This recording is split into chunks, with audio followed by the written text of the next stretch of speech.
just a come like a nuclear bomb. Talk to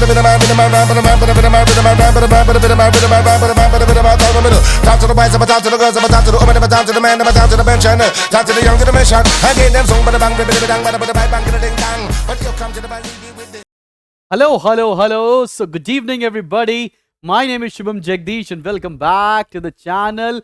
So कैसे लग रहे हैं आपको वन शॉट वीडियोस जो आपको टाइमली पहुंचाता जा रहा हूं मैंने अकाउंटेंसी में अभी तक आपको फंडामेंटल, गुडविल और एडमिशन करा दिया है। साथ ही साथ अगर मैं इकोनॉमिक्स के ऊपर आऊं तो मैंने आपको डिमांड, इलास्टिसिटी ऑफ डिमांड और कंज्यूमर बिहेवियर कंप्लीट करा दिया है। और आज हम लोग नया चैप्टर लेकर आए हैं सप्लाई, और ये वन शॉट काफी खास होने वाला है। और कोशिश कर रहा हूं कि अपनी टीचिंग में ज्यादा से ज्यादा स्टोरी टेलिंग को इनकॉर्पोरेट कर सकूं ताकि तुमको सारे कंसेप्ट आंखों के रास्ते दिल में उतरते चले जाएं। ठीक है, तो चलो भाई स्वागत करते हैं आप सभी लोगों का। एंड बिफोर आई बिगिन मैं आपको बताना चाहता हूं कि बच्चा पहाड़ी स्पार्टन्स बैच 2 लॉन्च हो चुका है। अगर तुमने एनरोल नहीं किया तो पता नहीं किस बात का वेट कर रहे हो। अगर तुम्हें हमारे साथ एक्सक्लूसिवली आईएससी बोर्ड की तैयारी करनी है तो स्पार्टन्स बैच 2 में आ जाओ। यहां पर हर एक चैप्टर मैं लाइव पढ़ाऊंगा, आप सभी लोगों को एक्सक्लूसिव आईएससी बोर्ड्स के लिए प्रिपेयर कराऊंगा। 3 बुक सेट्स आपके घर पर डिलीवर किए जाएंगे along with the 2 mind maps. And साथ ही साथ अगर आपको लगता है कि नहीं मेरे को बोर्ड्स के साथ साथ एंट्रेंस एग्जामिनेशंस की भी तैयारी करनी है तो Fateh is the course for you, जिसके अंदर आपको 10 बुक सेट्स हमारी तरफ से घर पर डिलीवर किए जाएंगे। And do download our application. काय को डाउनलोड करना है? बिकॉज हर क्लास के बाद जो मैं यूट्यूब पे लेक्चर्स ले रहा हूं उसके नोट्स में अपने फ्री स्टडी मटेरियल सेक्शन पर अपलोड कर देते हैं। तो चलिए स्वागत होता है आप सभी का इस पर्टिकुलर वीडियो के अंदर। तो यहां पर बड़े सारे आपको कैरेक्टर्स मिलने वाले हैं। ये मैं हूं, ये शिवम सर हैं, फिर ऋषभ सर और गीतांजलि मैम। इसके साथ साथ बहुत सारे कैरेक्टर्स आपको इस पर्टिकुलर चैप्टर में मिलने वाला है। तो शुरू करते हैं बच्चों पहाड़ी। ये सप्लाई क्या होता है?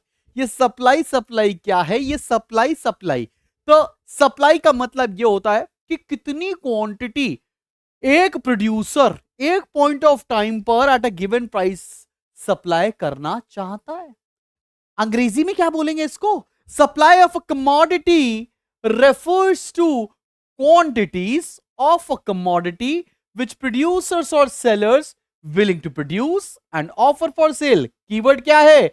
at various prices during a particular period of time। जितने भी प्रोड्यूसर्स और सेलर्स हैं वो कितना माल प्रोड्यूस करना चाह रहे हैं, उसमें से कितना माल बेचना चाह रहे हैं at a point of time at different available prices, उस चीज को हम लोग सप्लाई कहते हैं। ये दिमाग में तुम्हारी बात तो पहुंच चुकी होगी। आओ जरा, अच्छा हाँ ये मैं ही हूं और मैंने ही अभी बेकरी की दुकान खोली है। आगे बात करते हैं। सप्लाई को 2 कैटेगरी में डिवाइड किया गया है। एक तो है इंडिविजुअल सप्लाई और दूसरी होती है मार्केट सप्लाई। कहना क्या चाहते हैं? अगर कोई एक प्रोड्यूसर सप्लाई करने वाला है तो उसे हम लोग इंडिविजुअल सप्लाई बोलेंगे, और कई प्रोड्यूसर्स की कलेक्टिव सप्लाई को अपन लोग मार्केट सप्लाई भी बोलते हैं। बिकॉज ये टॉपिक एग्जैक्टली आपने डिमांड में मेरे साथ पढ़ा है। तो जब तुम पढ़ रहे हो ना तुम्हें देजा वो हो रहा होगा, ओ माय गॉड ये तो कहीं देखा लग रहा है। हाँ जी भाई, डिमांड में आपने मेरे साथ ये चीज पड़ी हुई है। इंडिविजुअल का मतलब क्या है? It refers to quantities of a commodity which a firm, यहां पर सिंगल फर्म के बारे में बात हो रही है, is willing to produce and offers for sale at different prices during a specified period. और मार्केट में क्या हो जाएगा?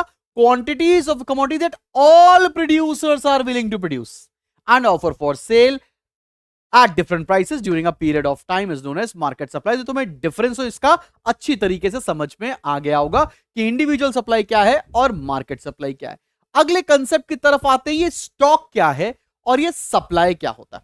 स्टॉक का मतलब क्या है? स्टॉक का मतलब होता है पोटेंशियल सप्लाई। स्टॉक का मतलब होता है कितना माल आपके गोडाउन में रखा हुआ है, मतलब कितने फाइनल गुड्स आपके पास रखे हैं जो आप बेच सकते हैं। और सप्लाई का मतलब होता है एक्चुअल सप्लाई, मतलब वो सामान जो मार्केट में आपने बेचने के लिए निकाल दिया है उसे हम सप्लाई बोलेंगे। तो स्टॉक का मतलब क्या है? Stock of a commodity, total amount of commodity available with the producers at any given point of time. कितना माल आपके पास है, it is also known as potential supply. इसी की बात कर रहा था मैं आपको। और सप्लाई का मतलब क्या होता है? It is that part of stock which is offered for sale in the market, it is also known as actual supply. सब बच्चों को समझ में आ गया स्टॉक और सप्लाई के बीच का डिफरेंस क्या है, फासला क्या है? तो भाई यहां से हमारे टॉपिक शुरू होने जा रहे हैं। और यहां से काफी सारी चीजें आपको डिफरेंट डिफरेंट एग्जांपल्स के थ्रू मैं समझाने वाला हूं और इनडायरेक्टली आज तो हमारी टीम से मिल लोगे, जो आपसे फोन पर बात करते हैं, जो आपके बुक्स डिस्पैच करते हैं, जो आपके डाउट्स को सॉल्व करते हैं एंड बहुत सारे हमारे सपोर्टिंग टीचर्स भी। अब आगे बात करते हैं और पहला कॉन्सेप्ट जो हम पढ़ने जा रहे हैं उसका नाम है डिटर्मिनेंट्स ऑफ सप्लाई। बेटा जी, आंखों के रास्ते दिल में ये टॉपिक आपके शुरू उतर जाएगा, लेकिन इस बात को समझो कि डिटर्मिनेंट्स का मतलब क्या है। डिटर्मिनेंट्स का मतलब होता है वो कौन कौन से फैक्टर्स हैं जिससे एक प्रोड्यूसर की सप्लाई बढ़ेगी या एक प्रोड्यूसर की सप्लाई कम हो जाएगी। ठीक है ना? तो वो कौन कौन से फैक्टर्स हैं जो प्रोड्यूसर्स की सप्लाई को इंक्रीज डिक्रीज करते हैं, वो सारे फैक्टर्स हम इस पर्टिकुलर टॉपिक के अंदर पढ़ने जा रहे हैं। तो चलिए शुरू करते हैं। तो पहला पॉइंट क्या आ रहा है? पहला पॉइंट है प्राइस ऑफ द कमोडिटी। मान लेते हैं शिवम भैया है, हमारे शिवम सर है, जिनसे आप लोग फोन पे बात करते हो ना, 8112601234। अगर इनसे बात करनी है तो किस नंबर पे फोन लगाएं? 8112601234। यही आपके सारे कॉल्स का हेल्प करते हैं, सारी बातों का सोल्यूशन शिवम सर के पास ही होता है। अब शिवम सर ने ना बेकरी की दुकान खोली है मेरे साथ। अब तुम ही बताओ, ये केक को कब बेचना पसंद करेंगे? जब ये 500 रुपए का बिकेगा या 1000 रुपए का बिकेगा? यार ऑब्वियस सी बात है, जब ये ज्यादा महंगा बिकेगा तब प्रोड्यूसर्स बेचना चाहेगा। अब तुम तुरंत जज्बाती हो जाओगे, अरे नहीं नहीं नहीं सर, 1000 का हो जाएगा तो कौन खरीदेगा? अबे माइक्रो इकोनॉमिक्स पढ़ रहे हैं हम, इंडिविजुअल कॉन्सेप्ट एक बारे में सोचना है। तो डिमांड का कंसेप्ट इस समय दिमाग से निकालकर कहीं बाहर रखाओ, सिर्फ सप्लाई है, सिर्फ प्रोड्यूसर पॉइंट ऑफ व्यू से इस चैप्टर को पढ़ना है आपको। तो तुम अब बताओ, तो तुम 500 रुपए का केक बोल रहा हूं, केक बिकेगा तब बेचना चाहोगे या 1000 रुपए का केक बिकेगा तब बेचना चाहोगे? तो बड़ा ऑब्वियस सी बात है, जब प्राइसेस बढ़ते हैं तो सप्लाई प्रोड्यूसर बढ़ाता है। क्यों बढ़ाता है? क्योंकि उसको प्रॉफिट ज्यादा मिलता है। इसी बात से हम पहला पॉइंट से रूबरू कराते हैं। पहला पॉइंट है प्राइस ऑफ द कमोडिटी। और प्राइस ऑफ द कमोडिटी क्या बोलता है? When price will rise supply will rise, and when price will fall then supply will automatically fall, because उस केस पर प्रॉफिट मार्जिन कम हो जाएगा। ये बात समझ में आ रही है? केक के माध्यम से शिवम सर का बढ़िया सा चेहरा देखने के बाद हमको ये बात तो समझ में आ गई है। अब आते हैं गोल्स ऑफ प्रोड्यूसर्स क्या होते हैं। अब दो गोल हैं।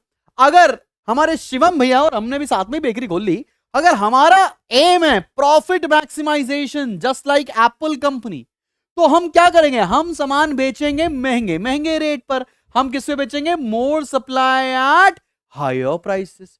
लेकिन अगर मेरा मोटो है कि मेरे को प्रॉफिट मैक्सिमाइज नहीं करना है, मेरे को सेल्स मैक्सिमाइज करनी है, मैं चाहता हूं ज्यादा से ज्यादा लोग हमारी बेकरी का केक खाएं, तो उस केस में हमें ज्यादा सप्लाई करना पड़ेगा एट अ लोअर प्राइस। बात समझ में आ रही है कि नहीं समझ में आ रही है? आप सभी को क्लियर है? अगर मेरा एम है प्रॉफिट मैक्सिमाइजेशन तो मैं अपने केक को महंगा बेचूंगा, और अगर मेरा एम है सेल्स मैक्सिमाइजेशन तो मैं अपने केक को सस्ता बेचूंगा, ताकि ज्यादा से ज्यादा लोग उसको कंज्यूम कर सकें। एकदम बढ़िया समझ में आ रहा है?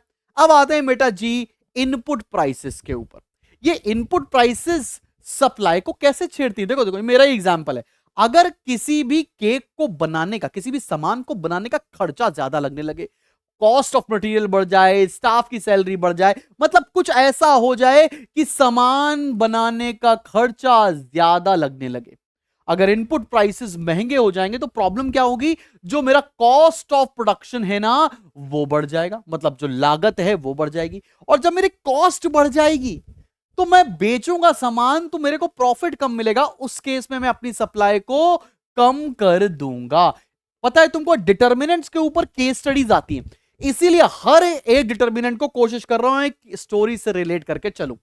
बात तुम्हें समझ में आ रही है कि नहीं आ रही है? मैं क्या बोल रहा हूं तुम्हें एकदम क्लियर है ना? अगर किसी भी सामान को बनाने की कॉस्ट बढ़ेगी तो producers would like to sell less, supply कम कर देंगे। उल्टा किसी भी सामान को बनाने का खर्चा अगर कम हो जाए, कॉस्ट ऑफ प्रोडक्शन कम हो जाए, तब उस केस में सप्लाई बढ़ा दी जाएगी। सिमिलर मैं केक का ही एग्जांपल ले रहा हूं। अगर केक को बनाने में मेरे को ज्यादा खर्चा लगने लगेगा तो मैं उसकी सप्लाई कम कर दूंगा, और केक को बनाने में मेरा खर्चा कम लगेगा, मैं बढ़िया बढ़िया बहुत सारी सप्लाई करने लग जाऊंगा। क्लियर है ना बेटा जी?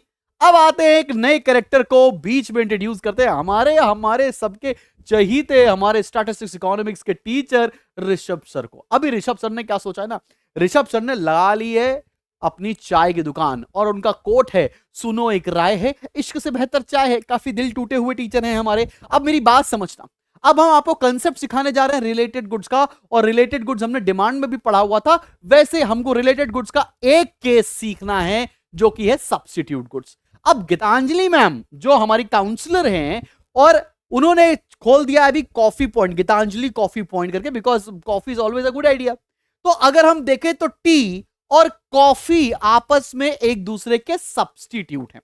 अभी हमको समझना क्या है, if price of substitute good is rising hence supply of own good will fall. अगर ऋषभ सर सोचने लग जाएं कि oh my god Geetanjali coffee महंगी बेचती है, इसको ज्यादा प्रॉफिट होता है, मैं चाय बेचता हूं सस्ती बेचती है, तो ये क्या करेंगे, अपनी चाय की जो सप्लाई है ना उसको कम कर देंगे। बात समझ में आ रही है? यही लिखा है, if price of substitute good is rising, और कॉफी महंगी बिकने लगेगी और ये सस्ती बिकेगी, तो ये चाय की डिमांड को कम कर दें। सॉरी, चाय की डिमांड बोल रहा हूं, सॉरी माफी चाहता हूं। ऑलराइट, तो समझ में आ गया ऋषभ सर के एग्जांपल से कि ऋषभ सर भैया चाय बेच रहे हैं, और अगर कॉफी महंगी बिकने लगेगी तो ऋषभ भैया सोचेंगे कि आज से चाय बेचना बंद और बस कॉफी बेचना चालू। चलो भाई आगे बढ़ते हैं बच्चे पार्टी, और अगले हमारे डिटर्मिनेंट की तरफ हम लोग बढ़ने जा रहे हैं, that is technique of production. सामान बनाने का तरीका क्या है। अभी यही अपने ऋषभ सर का कंपैरिजन कर रहे हैं हम लोग डॉली चाय वाला से। डॉली चाय वाला मस्त पुरानी टेक्निक से चाय बनाता है, अपने ठेले पे रखकर आग वाग जलाकर गैस वे स्टोव पर चाय बनाता है। उधर अपने ऋषभ सर ने एकदम मशीन खरीद लिया यार, ठीक है ना, एकदम लेटेस्ट टेक्निक लेकर आ गए। तो होता क्या है, अगर हम एडवांस टेक्निक लेकर आते हैं अपने बिजनेस के अंदर, उसका इंपैक्ट ये होता है कि कॉस्ट ऑफ प्रोडक्शन कम हो जाता है, मतलब सामान को बनाने का खर्चा कम हो जाएगा, और जब खर्चा कम हो जाएगा तो सप्लाई विल राइज। सब बच्चों को बात समझ में आ रही है? अगर बिजनेस में मैंने एडवांस टेक्नोलॉजी का इस्तेमाल किया है तब सामान को बनाने का खर्चा कम हो जाएगा, जिसकी वजह से सप्लाई विल राइज। क्लियर है कि नहीं क्लियर? अब बात करते हैं अगले पॉइंट की तरफ, और अगला पॉइंट है structure of the industry. Structure of the industry का मतलब यहां पर दो पार्ट में क्लासिफाई किया गया है। एक तो मोनोपोली अगर होगा, अगर मोनोपोली मतलब पूरी दुनिया में यही अकेले चाय बेचते, अक्खा भारत में सिर्फ ऋषभ सर ही चाय बेचे जा रहे हैं यार, कोई और चाय बेचने वाला है नहीं, बाकी सब लोग देश चला रहे हैं यार, केवल ऋषभ सर ही चाय बना रहे हैं। तो अगर अकेले ऋषभ सर ही इंडिया के अंदर चाय बेचेंगे तो ये क्या करेंगे, रिस्ट्रिक्टेड आउटपुट हो जाएगा इनका, रिस्ट्रिक्टेड आउटपुट हो जाएगा, मतलब ये अपनी सप्लाई को कंट्रोल करने लग जाएंगे। और सप्लाई को कंट्रोल करने से क्या करेंगे, सप्लाई कैसे कंट्रोल करेंगे, ये सप्लाई कम करेंगे। सप्लाई इसलिए कम करेंगे ताकि ज्यादा प्राइस ये प्रोडक्ट के चार्ज कर सके। बात समझ में आ रही कि नहीं आ रही? अगर मोनोपोली है, केवल एक ही आदमी बिजनेस करेगा, तो वो अपनी सप्लाई को रोकेगा, सप्लाई को रिस्ट्रिक्ट करेगा, कम सप्लाई करेगा मार्केट में, आर्टिफिशियल स्कार्सिटी क्रिएट करेगा ताकि वो उसी सामान को महंगे रेट पर मार्केट में सेल कर सके और ज्यादा मुनाफा बना सके। बात समझ में आ रही है? अगले पॉइंट पर आते हैं, और अगला पॉइंट है कॉम्पिटिटिव। अगर मार्केट कॉम्पिटिटिव है, मतलब देवांश भैया भी चाय बेच रहे हैं, सुमित सर भी चाय बेच रहे हैं, और हमारे प्रिंस सर भी चाय बेच रहे हैं, और सौम्या टी पॉइंट भी है, हमारे अंदर बड़े सारे कंपटीशन आ गए। अब ऋषभ सर कहेंगे ओ माय गॉड, अगर मैंने सप्लाई नहीं किया तो लोग दूसरे की दुकान में चले जाएंगे, बिजनेस ठप हो जाएगा। तो अगर बिजनेस कॉम्पिटिटिव है, मार्केट कॉम्पिटिटिव है, तो उस केस में सप्लायर्स को ज्यादा मार्केट में गुड्स को सप्लाई करना पड़ेगा, सो दैट वो मार्केट से बाहर ना हो सके। तो स्ट्रक्चर ऑफ द इंडस्ट्री का भी पॉइंट तुम्हें समझ में आ गया है। अगर बिजनेस क्या मार्केट स्ट्रक्चर कॉम्पिटिटिव है तो ज्यादा सप्लाई करनी पड़ती है, और अगर मोनोपोली है तो रिस्ट्रिक्टेड आउटपुट मतलब सप्लाई कम करना पड़ेगा। बात समझ में आ रही है? आहा दीदी जी नमस्ते, कैसी हैं आप? हम सभी लोग को माफ करें, आप अपने देश के लिए इतना अच्छा बड़ा बड़ा काम कर रही हैं, बहुत अच्छी लेडी हैं आप, हम कुछ नहीं बोल सकते आपके बारे में, आर्टिकल 51 चला गया है। खैर हम आते हैं policy of taxation and subsidies. Policy of taxation and subsidies क्या है भाई? अगर सरकार टैक्स बढ़ा देगी, किसी भी सामान को बेचने के लिए टैक्स बढ़ा देगी, तो टैक्स जब भी बढ़ाएगी तो उसको बनाने का खर्चा बढ़ जाएगा, कॉस्ट ऑफ प्रोडक्शन मतलब प्राइस बढ़ जाएगा। तो उस केस में जो प्रोड्यूसर है वो कम माल सप्लाई करेगा। और इसी का उल्टा अगर हो जाए, टैक्स सरकार कम कर दे तो कॉस्ट ऑफ प्रोडक्शन कम हो जाएगा, तो producers would like to supply more. And उल्टा होता है सब्सिडीज के साथ। सब्सिडीज क्या होता है? एक तरह का डिस्काउंट। अगर सब्सिडीज ज्यादा हैं तो सामान को बनाने का खर्चा कम है, सप्लाई बढ़िया बढ़िया ज्यादा हो जाएगी। और अगर सब्सिडीज कम है तो सप्लाई विल फॉल। सब बच्चों को यहां तक बात समझ पा रही कि टैक्स और सब्सिडीज कॉस्ट ऑफ प्रोडक्शन से कैसे रिलेटेड है, और अगर कॉस्ट ऑफ प्रोडक्शन से तुम्हें समझ में आ गया कैसे रिलेटेड है, तो सप्लाई बढ़ क्यों रही है, कम क्यों हो रही है, ये तुमको अच्छे से समझ में आ जाएगा मेरी जान। चलो भैया, चलो अगले पॉइंट की तरफ हम बढ़ते हैं, और अगला पॉइंट है एक्सपेक्टेशन अबाउट फ्यूचर प्राइस।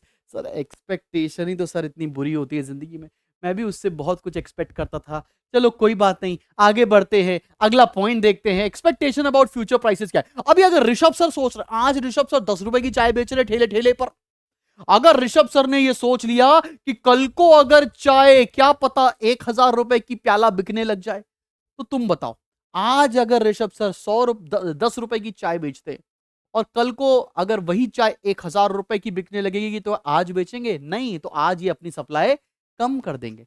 तो इसी पॉइंट को हमने लिखा है, if producer expect an increase in price of a commodity in future then supply will fall. अगर लगेगा प्रोड्यूसर को कि आगे चलकर प्रोड्यूसर को ऐसा लगेगा कि प्राइस बढ़ने वाले हैं, तो आज माल वो मार्केट में नहीं बेचेगा, सप्लाई कम कर देगा। उसका कॉन्ट्ररी उल्टा, if producers expect a fall in price, अगर लग जाए ऋषभ सर को कि आगे चल के चाय 5 रुपए की बिकेगी, तो आज ही बेच डालो भाई, कल तो सस्ते में बिकने वाली है। If producer expect a fall in price of a commodity in future then supply will rise today. सब बच्चों को समझ में आ रहा, और क्यों ये नोट्स इंपॉर्टेंट है, ये बात क्लियर हो रही है ना मेरी जान।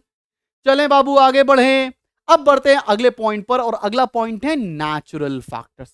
नेचुरल फैक्टर्स का मतलब, अगर हेवी रेन हो गया या ड्रॉट हो गया, एकदम सूखा पड़ गया, तो गुड्स नहीं प्रोड्यूस हो पाया, एग्रीकल्चर प्रोड्यूस नहीं हो पाया, उस केस में सप्लाई कम हो जाएगी। और अगर फेवरेबल क्लाइमेटिक कंडीशंस हैं, उस केस में सप्लाई विल राइज। समझ में आ रही है बात। अगला पॉइंट है एग्रीमेंट अमंग प्रोड्यूसर्स। अब हो सकता है बहुत सारे प्रोड्यूसर्स ना आपस में कार्टेल बना ले, कार्टेल मतलब हाथ मिला ले और प्राइसेस को वेरी करने लग जाएं। यहां लिखा है, sometimes producers may form a pool and enter into some agreement to restrict supply of a commodity.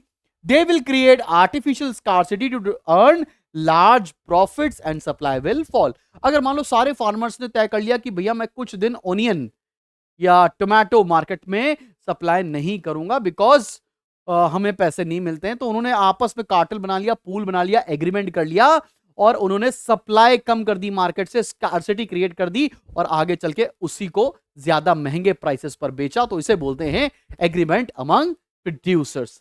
सब बच्चों को बात समझ में आ रही है। Last but not the least, this is improve transportation and communication. अगर ट्रांसपोर्टेशन और कम्युनिकेशन में इंप्रूवमेंट आएगा, ज्यादा हाईवेज बनेंगे, कम्युनिकेशन की अच्छी फैसिलिटी बढ़ती जाएगी, तो producers would like to supply more. यहां तक तुम्हें बात समझ में आ गई है कि नहीं, जल्दी से मुझे बताते चलो। अब जो ये डिटर्मिनेंट्स पढ़ा है, इसको हम लोग सप्लाई फंक्शन के रूप में भी लिख सकते हैं, जस्ट एज हम लोगों ने डिमांड फंक्शन पढ़ा था। तो इसका मतलब कुछ नहीं है, सप्लाई को हम लोगों ने functional relationship between all the determinants लिख दिया है। तो it is a statement which states the relationship between quantity supplied of a commodity and it's determinants.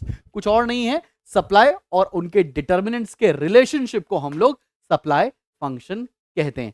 कैसा लग रहा है जरूर कमेंट सेक्शन में लिखकर बताओ, और वीडियो को पॉज कर लो और जाकर हमारे एप्लीकेशन से ये पर्टिकुलर नोट्स जरूर डाउनलोड कर लो। चलो बढ़ते हैं। चलो बच्चे पहाड़ी नेक्स्ट टॉपिक की तरफ बढ़ा जाए, और नेक्स्ट टॉपिक तो सबसे फेवरेट है भाई, ये आता है law of supply. Law of supply, जैसे हमने लॉ ऑफ डिमांड पढ़ा था जिसमें अदर फैक्टर्स रिमेनिंग कांस्टेंट, जिसको हम लोग सिट्रस पैरिबस बोलते हैं, वैसे ही लॉ ऑफ सप्लाई हमारा बोलता है कि अगर प्राइसेस बढ़ेंगे तो प्रोडक्ट्स की सप्लाई बढ़ेगी, और अगर प्रोडक्ट्स के प्राइसेस कम होंगे तो सप्लाई कम होगी। तो law of supply states that other things remaining the same, इसी को सिट्रस पैरिबस बोलते हैं। The quantity of any commodity that firm will produce and offer for sale rises with a rise in its price and falls with a fall in its price. बात सबको समझ में आ रही है? कहना क्या चाहते हैं, अगर यहां पे मैं प्राइस ले लूं, यहां क्वांटिटी सप्लाई ले लूं, तो अगर प्रोडक्ट का प्राइस 100 है और मान लो सप्लाई उस पॉइंट पर 500 थी, और अगर प्रोडक्ट का प्राइस अभी 200 हो जाए तो इसकी सप्लाई बढ़ जाएगी।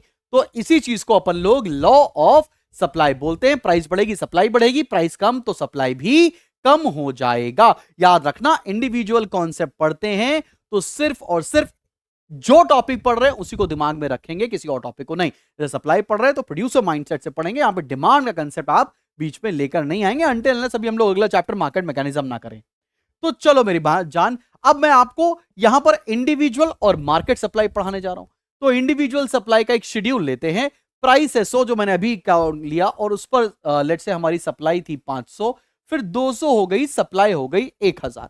आओ मेरे साथ साथ वीडियो को पॉज कर लो और ग्राफ बनाओ, बिकॉज ग्राफ बहुत ज्यादा इंपॉर्टेंट है और इसको याद नहीं करना है बेटा जी, क्योंकि कितने हजारों ग्राफ है, कहां तक याद करोगे। प्रैक्टिस करो मेरे साथ, ठीक है ना। यहां पर है प्राइस एंड देन यहां पर है क्वांटिटी सप्लाइड बाय प्रोड्यूसर ए, ठीक है ना।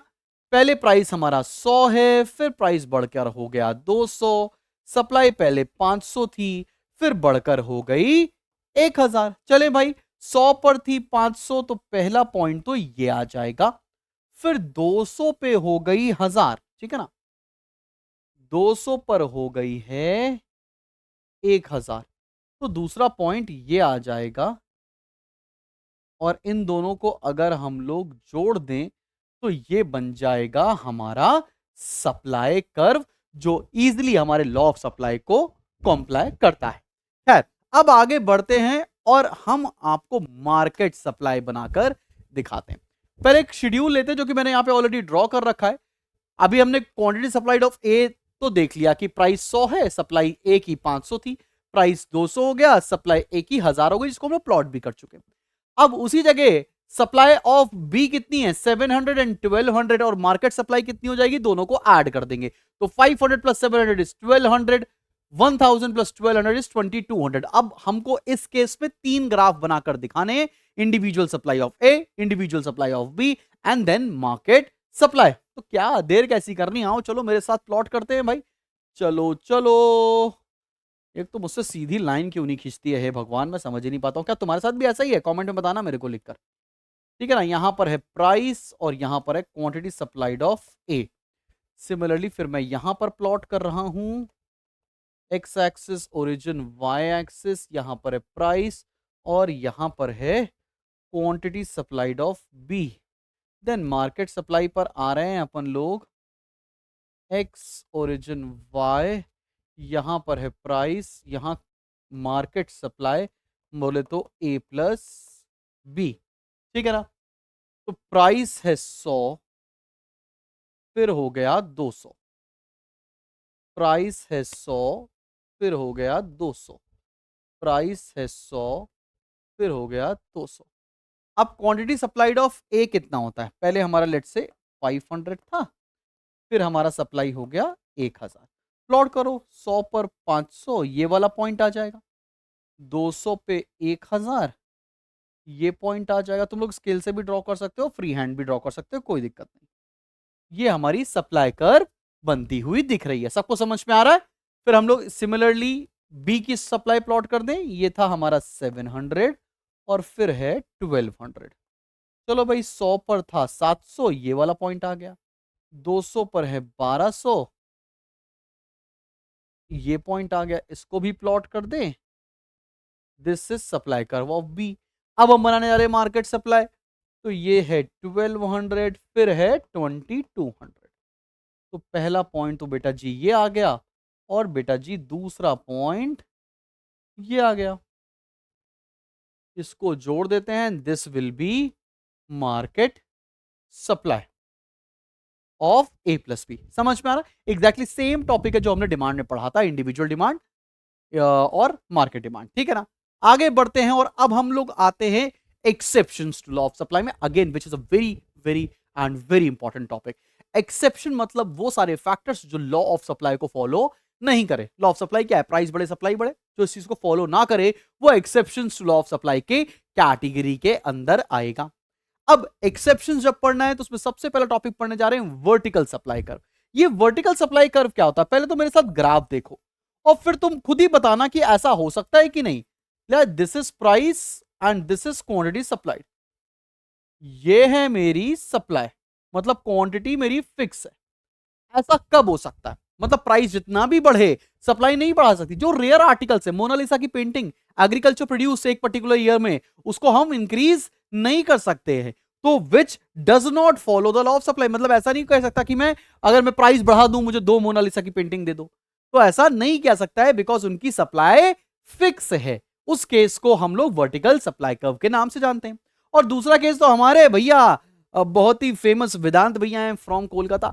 अब मैं आपको इनका एग्जांपल बता रहा हूं, दूसरा केस, और दूसरा केस है बैकवर्ड बेंडिंग सप्लाई कर्व। अब वेदांत भैया यूं तो एडिटर हैं, लेकिन कोई बात नहीं, आज इनको लेबर बनाकर मुझे बड़ा मजा आ रहा है। लेबर और स्टूडेंट्स बहुत ना क्लोज होते हैं। क्लोज कैसे? दोनों की बड़ी कैरेक्टरिस्टिक्स मैच करती है। जैसे स्टूडेंट्स को बोलो यार पढ़ लो बहुत अच्छा से पढ़ लो, ड्रीम कॉलेज मिल जाएगा, बोर्ड्स में परसेंटेज अच्छे आ जाएंगे, बढ़िया लाइफ सेट हो सकती है। उनको पता है अगर ज्यादा पढ़ाई करेंगे तो करियर बन सकता है। वैसे लेबर को भी पता है अगर ज्यादा मेहनत करेंगे तो पैसे कमा सकते हैं, लेकिन दोनों लोग ऐसा नहीं करते हैं, क्योंकि यहां पर केस है हमारा बैकवर्ड बेंडिंग सप्लाई कर्व का। भैया आप लोग के घर में अगर ऐसा हो रहा है तो मुझे जरूर बताना। अगर आपके घर में कोई भी कंस्ट्रक्शन का काम, रेनोवेशन का काम, कारपेंटर का काम चल रहा है, तो आप मुझे जरूर बताइए। ऐसा होता है 100%। ये बैकवर्ड बेंडिंग सप्लाई कर्व क्या कहता है? ये बैकवर्ड बेंडिंग सप्लाई कर्व बोलता है कि प्राइस बढ़ता है तो सप्लाई कम हो जाती है, और कम प्राइस पर ज्यादा सप्लाई होती है। ये कैसे? एक मेरी बात सुनो, कि अगर मेरा प्राइस पी था तो मुझे ज्यादा लेबर मिल जा रहे थे, ज्यादा लेबर्स मुझे काम करने के लिए मिल जा रहे थे। लेकिन अगले दिन अगर मैं ज्यादा भी प्राइस बढ़ाकर दे दूं, उस केस में लेबर की सप्लाई फॉल हो जा रही थी, बढ़ नहीं रही थी। काहे को? Because labour prefer leisure over money. अगर तुम्हारे घर में कभी कोई भी काम लगा हो, कंस्ट्रक्शन का, रेनोवेशन का, कारपेंटर का, टाइलिंग का, कुछ भी, तुमने अगर आज लेबर को पैसे दे दिए तो लेबर कल काम पर नहीं आएगा। फोन करते रह जाओ उसको, अरे भैया पैसे बढ़ा कर दे रहे हैं, आज आ जाओ काम कर दो, कहेगा नहीं, जब तक ये 1000 रुपए अपन खर्च नहीं कर देगा तब तक अपन काम पर वापस नहीं आएगा। काय को? Because labour prefer leisure over money. वैसे स्टूडेंट भी हैं, जब एग्जाम आएगा तभी पढ़ेंगे, वरना वो कॉपी किताब की तरफ देखते भी नहीं है भाई। एकदम सच्ची बात बता रहा हूं, सच्ची घटनाओं पे आधारित बात है। बात समझ में आ रही कि नहीं आ रही है? तो ये 2 पॉइंट हैं जो हमारे exceptions to law of the supply हैं। अब हम लोग सप्लाई के लास्ट टॉपिक पर आते हैं। देन हमको लास्ट ऑफ सप्लाई शुरू करना है। सप्लाई में अगला टॉपिक है movement and shift in supply. Same topic हम लोगों ने डिमांड में भी पढ़ा हुआ है, मूवमेंट और शिफ्ट इन डिमांड। अब आओ जरा देखते हैं movement along the demand supply curve, sorry. तो मूवमेंट का बच्चा पार्टी रीजन क्या होता है? प्राइस रीजन होता है। अगर price of the goods change होंगे तो एक्सपेंशन और कॉन्ट्रैक्शन जैसी सिचुएशन को देखा जाता है। एक्सपेंशन का मतलब सप्लाई का बढ़ना, और बेटा जी कॉन्ट्रैक्शन का मतलब सप्लाई का कम हो जाना। ठीक है ना? आओ एक एग्जांपल लेते हैं। प्राइस 100 था, सप्लाई 200 थी। प्राइस 200 हो गया, सप्लाई 500 हो गई। मतलब प्राइस के बढ़ने से सप्लाई एक्सपैंड हो गई। This is known as expansion. चलो मैं इसका ग्राफ बना देता हूं, मेरे साथ साथ आप भी बना लो। दिस इज प्राइस, ठीक है ना? और यहां पर क्वांटिटी सप्लाइड है। प्राइस है मेरा 100, फिर प्राइस हो गया 200। सप्लाई पहले 200 थी, फिर बढ़ के 500 हो गई। 100 पर 200 पहला पॉइंट, 200 पे 500 दूसरा पॉइंट। ये देखो सप्लाई हमारी एक्सपैंड हो गई। समझ में आ रहा है? ऑन द कॉन्ट्ररी कॉन्ट्रैक्शन कैसे होगा? प्राइस मेरा फॉल हो गया, जिसकी वजह से मेरी सप्लाई भी कम हो गई। चलो इसका भी ग्राफ बना लेते हैं। और दोनों ग्राफ में सिर्फ एरो का ही तो डिफरेंस है, ठीक है ना? यहां पर प्राइस है और यहां पर क्वांटिटी सप्लाइड। प्राइस 100 है, सप्लाई 2, प्राइस 200 हो गया, और फिर 200 और 500। समझते हैं, पहले 200 प्राइस पर 500 था, मतलब पहला पॉइंट मेरा कुछ ये था सप्लाई का। देन 100 पर हो गया 200, दूसरा पॉइंट ये हो गया। तो हमारी सप्लाई कर्व ऐसे डाउनवर्ड बनेगी। This is contraction of supply. 500 से 200 मतलब सप्लाई कॉन्ट्रैक्ट हो रही है, and the reason behind this contraction is price. तो प्राइस की वजह से मूवमेंट होता है, और शिफ्ट होता है दूसरे डिटर्मिनेंट्स की वजह से अदर देन प्राइस।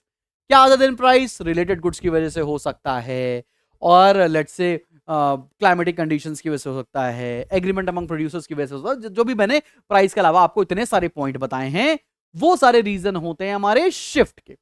अब राइटवर्ड शिफ्ट और लेफ्टवर्ड शिफ्ट को समझना, यहां पर प्राइस तो हमने कांस्टेंट लिया है, सप्लाई पहले 500 थी अभी 1000, हो सकता है बहुत सारे रीजन हो, इनपुट प्राइसेस सस्ते हो गए हो, कुछ भी हो सकता है। तो चलो इसका भी ग्राफ बनाकर दिखा रहा हूं मेरी जान। X axis origin, Y axis, यहां पे प्राइस है, यहां पे quantity supply and price is constant, this is constant. Supply कितना था पहले 500, सप्लाई बेटा जी थी पहले 500, दिस इज सप्लाई, फिर सप्लाई बढ़ के हो गई 1000 एंड सी राइटवर्ड शिफ्ट का मतलब होता है इंक्रीज, इसको इंक्रीज भी बोल सकते हैं, इंक्रीज इन सप्लाई, और decrease in supply leftward shift को बोल सकते हैं। और लेफ्टवर्ड शिफ्ट का मतलब क्या हो गया, सप्लाई कम हो गई है, हो सकता है टैक्सेशन बढ़ गए हो, कोई और रीजन हो सकता है, ठीक है ना, बात समझ में आ रही है। तो पहले सप्लाई बेटा जी 500 थी, कर्व कुछ ऐसा बनता था, फिर सप्लाई बेटा 200 हो गई, हमारा लेफ्टवर्ड शिफ्ट इन सप्लाई हो गया।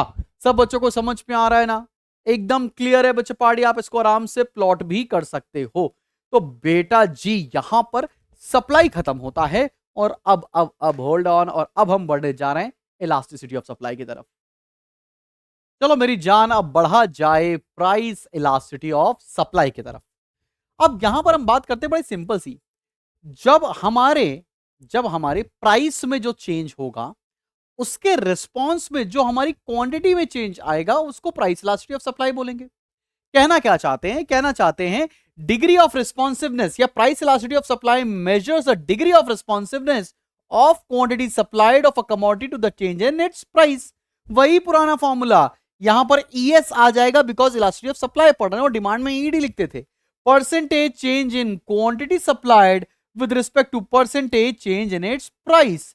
या इसको हम लोग कैसे लिख सकते हैं, ES is equals to delta Q upon delta P into P by Q। यहां पर Q को S लगा देते हैं तो ये क्वांटिटी सप्लाई हो जाएगा। क्या बात समझ में आ रही है बच्चा पार्टी? अगर एग्जाम्पल का फर्ज करो, यहां प्राइस है और ये क्वांटिटी सप्लाइड है, प्राइस 100 था, सप्लाई 500 थी, प्राइस 200 हो गया, सप्लाई 1000 हो गई, तो क्या हम इलास्टिसिटी ऑफ सप्लाई नहीं कैलकुलेट कर सकते? ES कितना हो जाएगा, delta Q upon delta P into P by Q।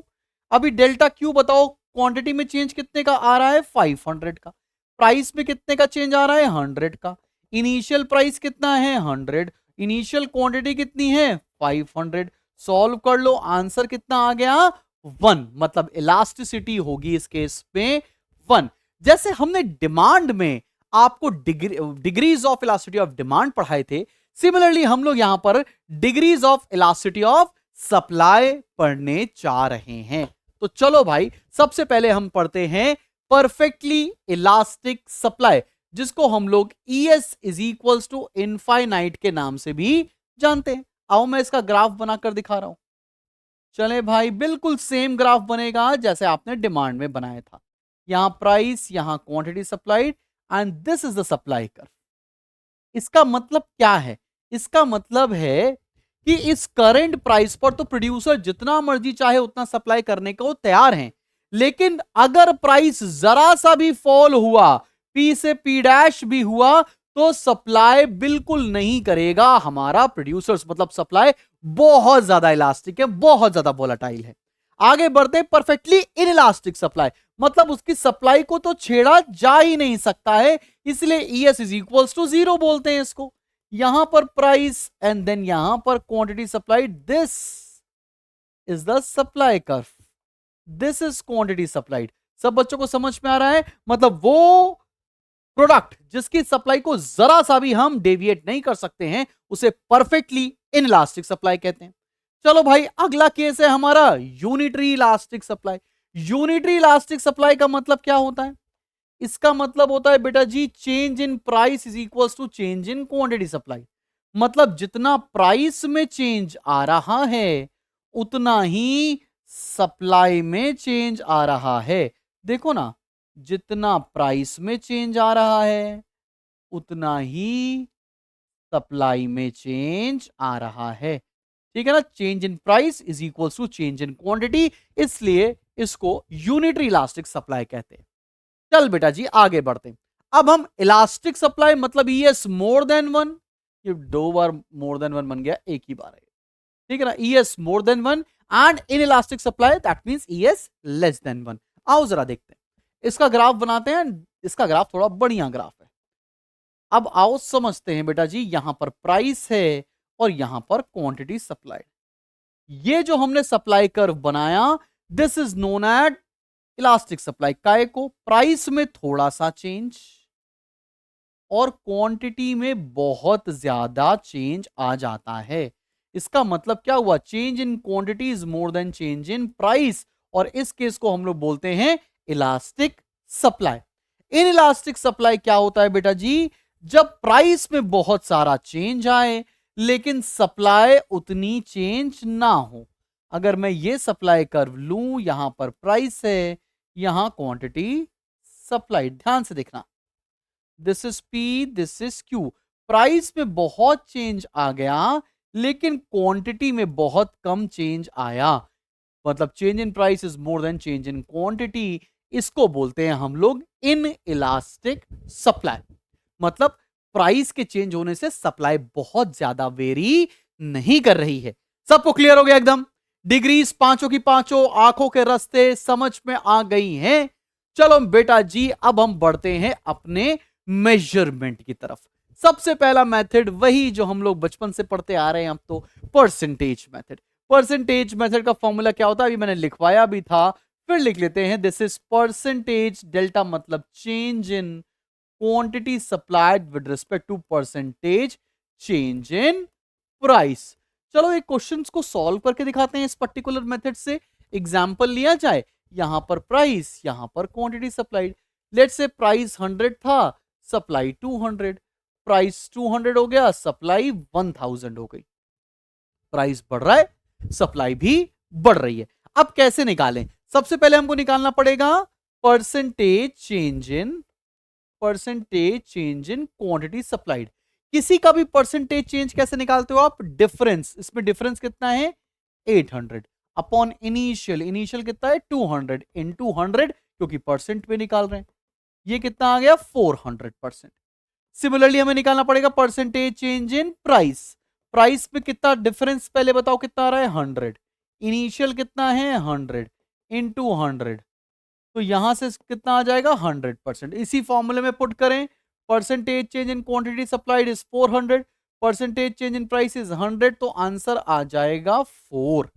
सब बच्चों को बात समझ में आई? आंसर कितना आ गया? आंसर आ गया है 4। तो यहां पर परसेंटेज मेथड से कैसे इलास्टिसिटी ऑफ सप्लाई निकालनी है, ये सारे बच्चों को क्लियर हो गया ना। अब हम लोग जो मेथड पढ़ने जा रहे हैं, मेरे दिमाग से और मेरे दिल से ये मेथड हर बार मैं बोलता हूं कि आपके बोर्ड इम्तिहान में जरूर से पूछा जाएगा, तो दिल लगाकर ये टॉपिक आपको अभी पढ़ना है। ज्योमेट्रिक मेथड और पॉइंट मेथड की तरफ आ रहे हैं। और ज्योमेट्रिक मेथड और पॉइंट मेथड का फॉर्मूला क्या होता है? इसका फॉर्मूला है horizontal segment upon quantity supplied. अब हमको इस केस में एक एक केस पढ़ना है। अब on a linear supply curve की अगर मैं बात करूं, तो लीनियर सप्लाई कर्व क्या होता है? लीनियर सप्लाई कर्व मतलब एक स्ट्रेट लाइन सप्लाई कर्व। अब एक स्ट्रेट लाइन सप्लाई कर्व को लेते हैं, पहला केस हम लोग सॉल्व करने जा रहे हैं और देखते हैं कि तुम्हें समझ में आ रहा है कि नहीं आ रहा है। चलो, एक्स एक्सिस ओरिजिन और वाई एक्सिस, ये हमने सप्लाई कर्व लिया, ठीक है। अब ये सप्लाई कर्व तो थोड़ा सा और अच्छा लेते हैं तो तुम्हें समझ में, this is a supply curve. अब तुम्हें समझ में आएगा, ये प्राइस है और बेटा जी ये क्वांटिटी, यहां पर प्राइस आता है, यहां पर क्वांटिटी सप्लाइड है। तो सबसे पहले समझो फॉर्मूला क्या था, horizontal segment upon quantity supplied. यहां पर क्वांटिटी सप्लाइड कितनी है? O Q. अगर मुझे ES निकालना हो तो यहां पर क्वांटिटी सप्लाइड कितनी है? O Q. और सेगमेंट बनाना पड़ेगा आपको। सेगमेंट कैसे बनाएंगे, इसको मैं पीछे ड्रॉ करके लाता हूं और ये हम लोग एक्स वाई एक्सिस पर टच कराते हैं। सेगमेंट, इसका नाम रख देते हैं ए। तो सेगमेंट भी कितना बन रहा है? ए क्यू। मतलब यहां पर इस केस में जो सेगमेंट है वही सप्लाई है, तो इसलिए इसको काट कर लिख सकते हैं कि यहां पर ES कितना होगा? ES होगा 1 के बराबर। मतलब ये यूनिटरी इलास्टिक का केस है। तुमको बात समझ में आ रही है कि सप्लाई क्या है और सेगमेंट क्या है? बात समझ में आ रही है? अगला केस देखते हैं और अच्छा समझ में आएगा। अगर मैं एक ग्राफ लेता हूं अगला, चलो बेटा जी बनाते हैं ऐसा कुछ graph. X axis origin y, यहां पर है प्राइस और यहां पर है क्वांटिटी सप्लाई। लेट से मैंने ये ले लिया एक ग्राफ, ये सप्लाई कर रही है, ये प्राइस है, ये क्वांटिटी सप्लाइड और ये मेरा सप्लाई कर्व। तो मेरे को ये बताओ, ES horizontal segment upon quantity supplied होती। क्वांटिटी सप्लाइड कितनी है? OQ। ये सप्लाई हो गई। अब इस अगर हॉरिजॉन्टल लाइन को, मतलब सप्लाई कर्व को एक्स एक्सिस पर हम टच कराएं तो सेगमेंट कितना बना? छोटा सा सेगमेंट बना, AQ। यहां पर जो सेगमेंट है वो छोटा है, मतलब यहां पर मैं क्या बोल सकता हूं? Segment is less than OQ, इसलिए ES इज लेस देन 1। अगर सेगमेंट क्वांटिटी सप्लाइड से छोटा है तो वहां पर इलास्टिसिटी कम होगी। सेगमेंट क्वांटिटी सप्लाइड के बराबर है तो वहां पर इलास्टिसिटी 1 होगी। ठीक है ना, यूनिटरी हो जाएगी। और सेगमेंट बड़ा, क्वांटिटी सप्लाइड कम, तो वहां पर इलास्टिसिटी मोर देन 1 हो जाएगी। वही हम लोग अगला केस देखने जा रहे हैं। चलो भाई अगला केस देखा जाए, बहुत बढ़िया समझ में आएगा। देखना अगला केस, ये एक्स एक्सिस, ये ओरिजिन, ये वाई ले लिया, यहां पर प्राइस, यहां पर क्वांटिटी सप्लाइड। ये हमारा सप्लाई कर्व है, ये प्राइस है और ये क्वांटिटी। एकदम समझ में आ रहा है? तो ES कैसे निकालते हैं? Segment upon quantity supplied. Quantity supplied तो बेचारी OQ ही है। अब इसको पीछे ड्रॉ करके लाए, सेगमेंट बन गया है। अब सेगमेंट कितना हो गया? AQ upon OQ। अभी सेगमेंट क्या है? सेगमेंट ज्यादा बड़ा है सप्लाई से, इसलिए ES will be more than 1। जब सेगमेंट बड़ा होगा सप्लाई से तो वहां पर ES will be more than 1। ये आपने केस पढ़ा है on a linear supply curve, मतलब जब सप्लाई कर्व हमारी एक स्ट्रेट लाइन है। अब तुम्हें दूसरा केस पढ़ना पड़ेगा, when the supply curve is a non linear curve. अब नॉन लीनियर कर्व को कैसे बना सकते हैं? आओ जरा देखो मेरी जान। ये एक्स एक्सिस, ये ओरिजिन, ये वाई, यहां पर है प्राइस और यहां पर है क्वांटिटी सप्लाइड। अब मान लो ये मेरा एक सप्लाई कर्व है, ये सप्लाई कर्व है। अब मैं यहां पर कैसे निकालूं इलास्टिसिटी ऑफ सप्लाई? प्रॉब्लम वाली बात है। ये प्राइस, ये क्वांटिटी, तो हम क्या करेंगे? जिस भी पॉइंट पर तुम्हें इलास्टिसिटी निकालनी है उस पॉइंट से एक टेंजेंट ड्रॉ करेंगे। अब यहां पर टेंजेंट हमने ड्रॉ किया, जिस भी पॉइंट से निकालनी है, तो सेगमेंट कितना बना? AQ। और सप्लाई कितनी थी?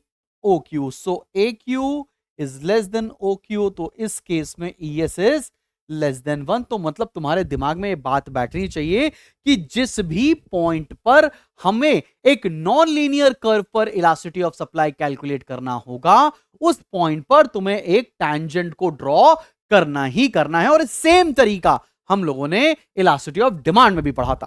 तो भाई डिमांड का वीडियो जरूर देखना। चल बेटा जी, अब हम बढ़ते हैं अपने अगले टॉपिक की तरफ, determinants of elasticity of supply. This is not in syllabus. ओ बल्ले बल्ले, ओ शावा शावा, this is not in syllabus. तो बेटा जी अब हमें सिर्फ और सिर्फ कुछ न्यूमेरिकल प्रैक्टिस करने हैं एंड बस फिर आपका चैप्टर खत्म हो जाएगा। तो चलो बढ़ते हैं कुछ न्यूमेरिकल्स की तरफ। चलो भाई थोड़े से न्यूमेरिकल देख लिए जाएं। और पहला न्यूमेरिकल जो आपके सामने आ रहा है वो ये रहा। हमको इलास्टिसिटी ऑफ सप्लाई निकालनी है। प्राइस दे रखा है 10 से 12 और क्वांटिटी सप्लाइड दे रखी है 100 से 140। तो अभी ES कैसे निकाल सकते हैं? आपको पहले फॉर्मूला लिखना पड़ेगा, delta QS upon delta P into P by QS। Change in quantity कितनी आ रही है? 40। चेंज इन प्राइस कितना आ रहा है? 2 इंटू इनिशियल प्राइस इज 10 और इनिशियल क्वांटिटी इज 100। सॉल्व कर ले, आंसर आ जाएगा 2। तो यहां पर ES इज इक्वल्स टू 2, मतलब हमारी ये आंसर हो जाएगा इलास्टिक सप्लाई है। सब बच्चों को समझ में आया बेटा जी? अगला क्वेश्चन देखा जाए। हमारा क्वेश्चन बोला है कि प्राइस जो है ना वो 6 से 5 हो गया, प्राइस फॉल हो गया, और बोला है क्वांटिटी सप्लाइड फॉल बाय 25%। तो हमने ES का फॉर्मूला सीखा ना, percentage change in quantity supplied with respect to percentage change in price. अभी percentage change in quantity supplied दे रखा है 25%। परसेंटेज चेंज इन प्राइस हम कैसे निकाल सकते हैं? इसका डिफरेंस कितना है? 1 अपॉन इनिशियल कितना है? 6 इंटू 100। तो चलो चलो सॉल्व करो, एक सेकेंड। तो ये आ गया, डिफरेंस है 100 अपॉन 6 या 16.67%। अब इसको अपन लोग यहां पर रख दें तो कितना आंसर आएगा? 25 डिवाइड बाय 16.67, ये आ रहा है 1.499, या इसको हम लोग 1 पॉइंट लिख सकते हैं। सब बच्चों को समझ में आ रहा है कैसे इलास्टिसिटी आप कैलकुलेट कर रहे हैं? तो यहाँ पे परसेंटेज मेथड लगाया, percentage change in quantity supply divide by percentage change in price. और किसी का भी अगर आपको परसेंटेज चेंज निकालना होता है तो फॉर्मूला सिंपल है, डिफरेंस अपॉन इनिशियल इनटू 100। अगला क्वेश्चन देखते हैं। अगला क्वेश्चन है कि प्राइस बढ़ रहा है हमारा 10 से 11 की तरफ और quantity supplied rises by 100 units. मतलब क्वांटिटी सप्लाई इंक्रीज हो गई यहां से यहां, मतलब डेल्टा क्यू दे रखा है, ये राइजेस बाय 100 यूनिट्स। और यहां पे इलास्टिसिटी ऑफ सप्लाई भी दे रखा है 2। फिर बोला है calculate supply at increase price. तो ये इंक्रीज प्राइस आया ना, यहां पर सप्लाई कितनी होगी? तो फॉर्मूला क्या हमने पढ़ा है? ES is equal to delta Q S upon delta P into P by Q S. Elasticity कितनी दे रखी है? 2। अभी चेंज इन क्वांटिटी दे रखा है हमको 100, चेंज इन प्राइस कितना आ रहा है? 1। Initial price is 10। Initial quantity तुमको नहीं पता है, इनिशियल क्वांटिटी तुम्हें नहीं पता है। चलो सॉल्व कर लेते हैं इसको, कितना कितना आएगा भाई? तो ये आएगा, QS इधर लेकर चला गया तो 1000 डिवाइड बाय 2, आंसर आ गया 500। मतलब इनिशियल सप्लाई आ गई 500। अब तुम बताओ, इसका चेंज 100 है, मतलब डेल्टा QS 100 है। यहां पर समझना, प्राइस बढ़ रहा है तो सप्लाई भी बढ़ेगी, तो यहां पर सप्लाई कितनी आ जाएगी? 600। So answer would be 600। इस क्वेश्चन का आंसर कितना हो जाएगा? 600। समझ में आया? चलो बेटा हम लास्ट क्वेश्चन की तरफ बढ़ रहे हैं, और लास्ट क्वेश्चन क्या है आओ जरा देखा जाए। बोल रखा है प्राइस जब 10 है तो सप्लाई 1250 है। बोला इलास्टिसिटी ऑफ सप्लाई दे रखा है 1। Calculate the price at which supply will be 750। मतलब सप्लाई को करना है 750, ये प्राइस निकालना है हमें। निकाल सकते हैं, simple formula delta Q S upon delta P into P upon Q S is equals to elasticity of supply. ये कितना दे रखा है अपने को? 1। डेल्टा क्यू कितना है?